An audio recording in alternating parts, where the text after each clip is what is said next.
SMU and Clemson get together this Saturday, 3:30 in Death Valley, ACC Network. If you want to watch it there, Clemson's a 9.5-point favorite coming into a home game that, going all the way back to the South Carolina game last year, Clemson's 1-3 at home. Whether it's at night, during the daytime, maybe a storm delay. Anyway, SMU comes into this game.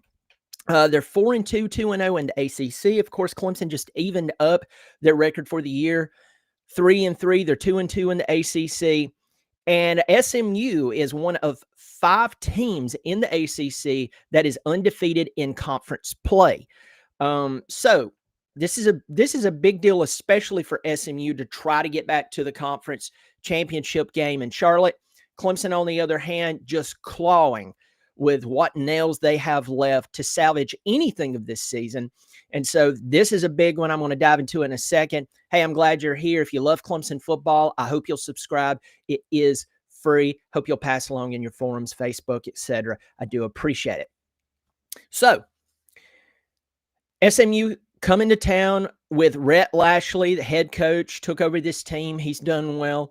You have Kevin Jennings. This guy, I mean, he's mobile and he can pass. So you think about Kevin Jennings, you think that you think about his ability to run and so on, but the guy's passed for 1,658 yards, 15 touchdowns, and 6 interceptions. Normally, if you have a guy who can run and who's mobile, those passing numbers are not that high. In fact, he has 128 more passing yards than Cade Klubnik, and he's thrown 11 fewer passes.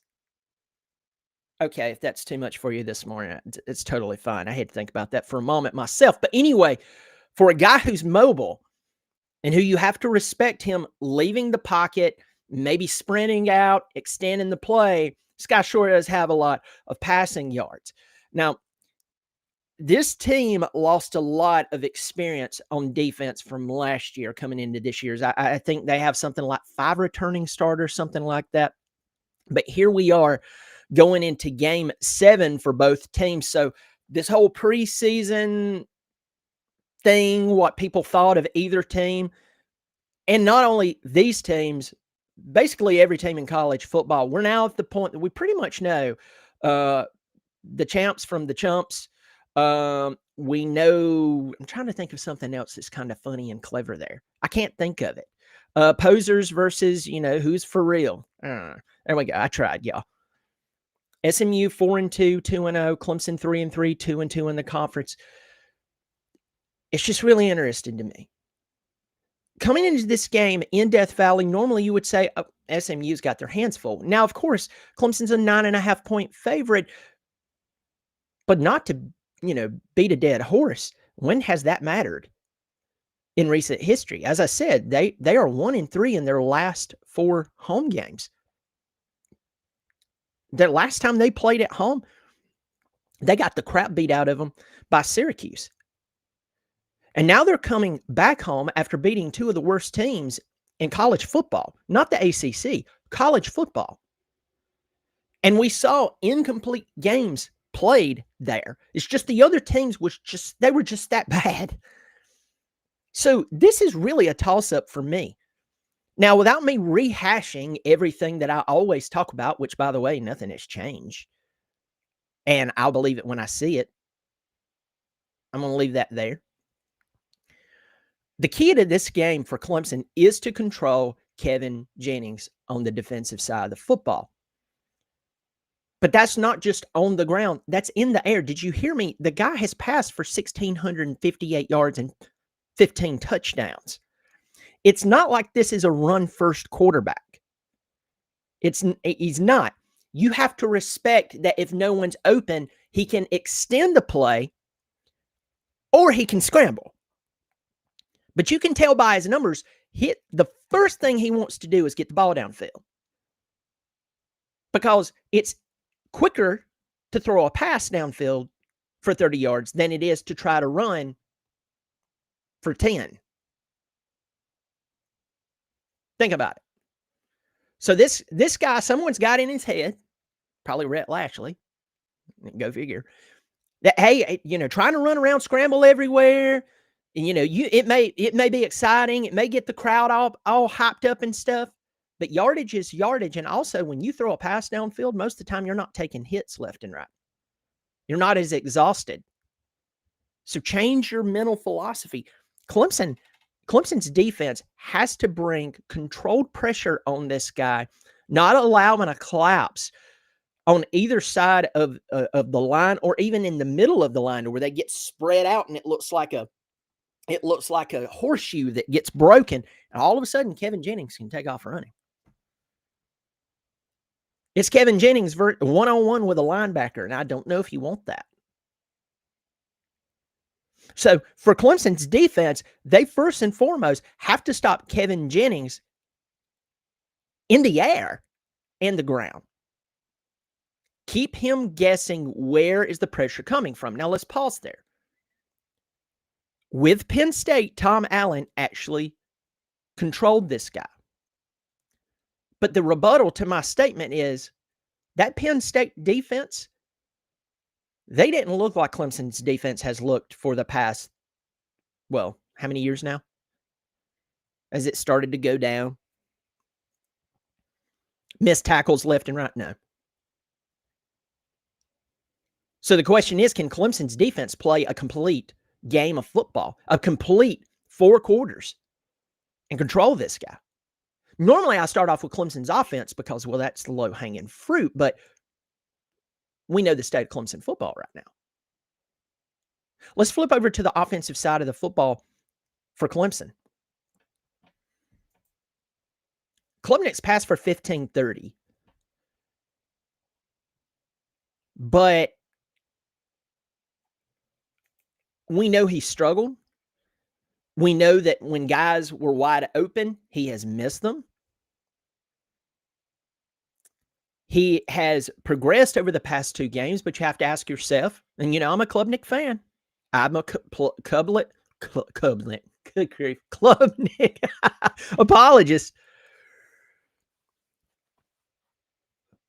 But that was against these past 2 wins have been against 2 of the worst teams in college football. I mean, at least you won it. Glass half full. But the key here is to make the game simple for him.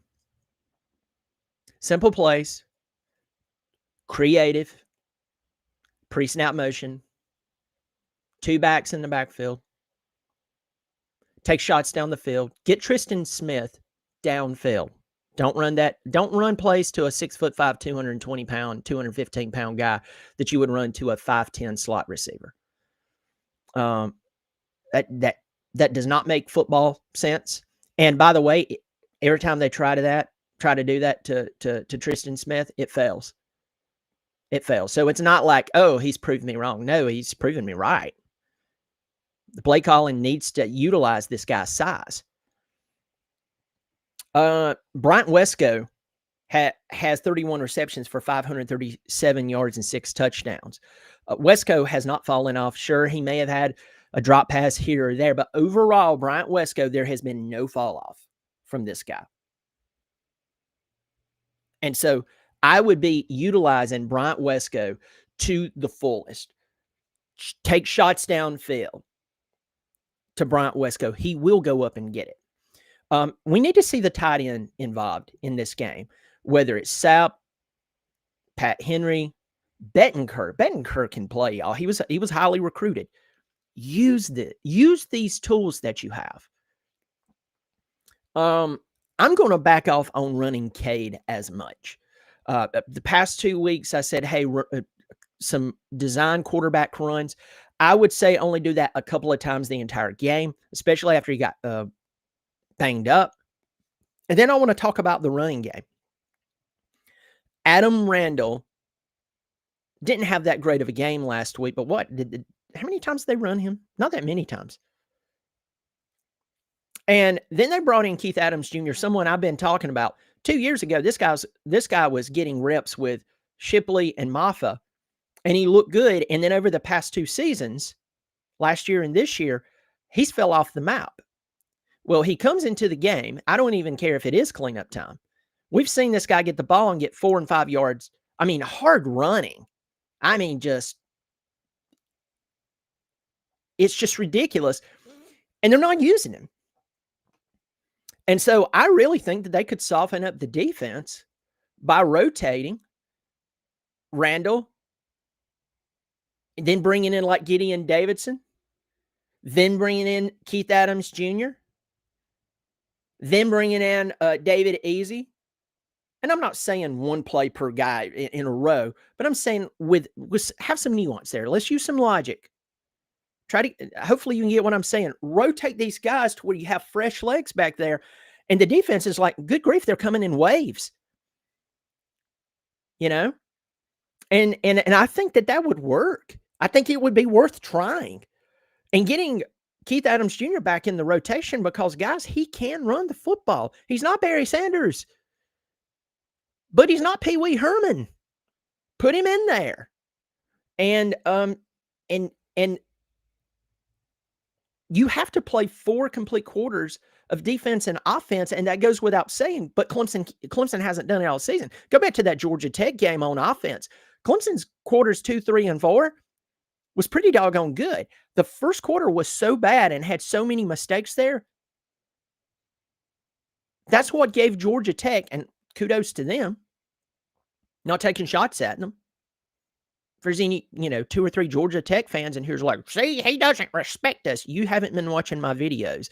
And at the same time, I'm not going to proclaim Georgia Tech's the best team in college football because they're not. They're much improved, and I have a lot of respect for Brent Keat, but they're not the best team in college football. With that said, in a game that ended up being a 3-point game, that entire first quarter summed it up for Clemson. Now, with Syracuse, you really can't say anything. That was just good old-fashioned butt whooping. But Clemson has to come out and play a complete game on both sides of the football in a game like this if they truly want to stand a chance. I could care less that they're a 9.5-point favorite. That means absolutely nothing at this point. It means nothing at this point. It is a statistic. It is an expectation. And so far, Clemson, the new Clemson, the Clemson of the past 4 or 5 years, they do very poorly when you expect them to use any talent, use the rabid fan base, use, especially over the past 2 seasons, using your home field advantage to win a game for you. They don't do well with expectation. The less you expect of them and the more, I guess they're going to be bad. I guess they're going to lose now. Then that's when they stand up and go, we're Warriors. These Tigers have lost their stripes, and it's tough to sit and watch. It really, really is. But in this game, I'm going to tell you straight up, I'm picking SMU to beat Clemson. This is a Clemson channel, but I also keep it realistic. I think that SMU has more of what it takes to win this ball game. And it starts on the sidelines. We look at Rhett Lashley. We look at a guy who's taken over a team that you could just talk about the 80s with him and everything that happened. Well, you know what? That's gone. That's over with. And Rhett Lashley is using what he has at SMU to win ball games. He is focused on the goal of getting his team where they need to be in the college football ranks. He has not held a national championship over his head. He has not made it to the top of the mountain. He started climbing the summit, and last year got him to the college football playoff. He got them in their very first year to the ACC championship. And I believe his desire to want to return this team to its former glory, that is going to drive his game plan, his preparation, his strategy, and his anticipated in-game adjustments based on the film that they have of Clemson. Up to this point, 6 full games that Clemson is 3-3, and those 3 wins are against bad football teams. Troy, they're fair. they're okay. They ended up losing their quarterback. I don't know how they've done since that game. But SMU overall is just, they have the desire, they have the passion, and they have enough of the coaching that I believe that they'll be able to take this from where they're at to where they hope to go. And I think that they're planning for it. So unfortunately, I see SMU winning this ball game. Clemson can prove me wrong. But I hate to say it, they've already proved me wrong from the preseason and multiple times this season by losing games that I looked and said, they just have to get it together. They don't have to do anything. So anyway, get into the comments section, say hello to some people. I'm going to make this quick. Will Mann's in here. A lot of people's talking about if Cade's going to start. If he's not, it's going to be interesting. Got Alex Patterson in here. Joshua Leinert. Got Benjamin Bowen saying, hey, I don't see Clemson's going to win this game. See Greyhound in here, said he wouldn't touch this game against a living, breathing team with a 2-foot pole. Yeah, I'm with you. 10-foot pole for me. Yeah, you meant 10-foot pole. Got Woogie Man in here. Woogie Man says loss helps Clemson more than winning. Clemson needs to keep the mindset. The drastic changes need to be made. I fear that each win added only covers the team's eyes. Agree with you 100%. 100%. Remember, I'm the guy that said that last year was one of the worst things that happened to Clemson for the long term.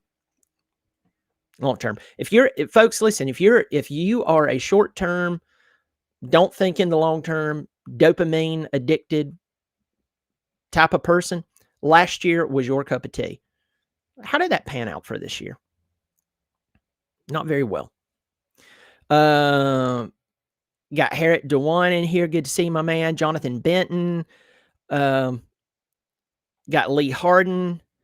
Think Adams has earned a spot to get more carries. I hope so. I don't know why they're not running him more. I would run him more. Jamie Stone, let's get another win on the way back to another championship. It can still happen. You're very hopeful, my friend. You're very hopeful. Mr. 72, at least Tom Allen had prepared for SMU last season in the playoffs. That is a good advantage. Let's see. Truth. Do you think our steady decline since 19 is attributed to one or two primary reasons or a collection of smaller reasons? Coaching, and then the transfer portal NIL did affect it, but coaching has majorly killed Clemson. We have so many inexperienced coaches. This is their first gig of this magnitude or their first coaching gig overall. And the sidelines are filled with it. That's why Clemson gets out coached all the time. I mean, really, it is. And also, you can't call certain plays defensively or offensively because each position is not developed like they should be. And that goes back to coaching. Jaden Butler, good to see you, my man. There's a lot of people asking some good questions this morning. Folks, let me know in the comment section. How do you feel about this game and why? So, pass this along. I hope you'll subscribe. It's free. If you want to join on a monthly basis, there's a join button here right below the video. Yeah, right below the video. It's affordable, so if you want to support on a monthly basis, do that. I'm also going to be conducting a members-only show. And so I'm trying to figure out which day I'm going to do it. But if you want to be part of that, join. But members only will be there. And we don't have to wear members only jackets. There we go.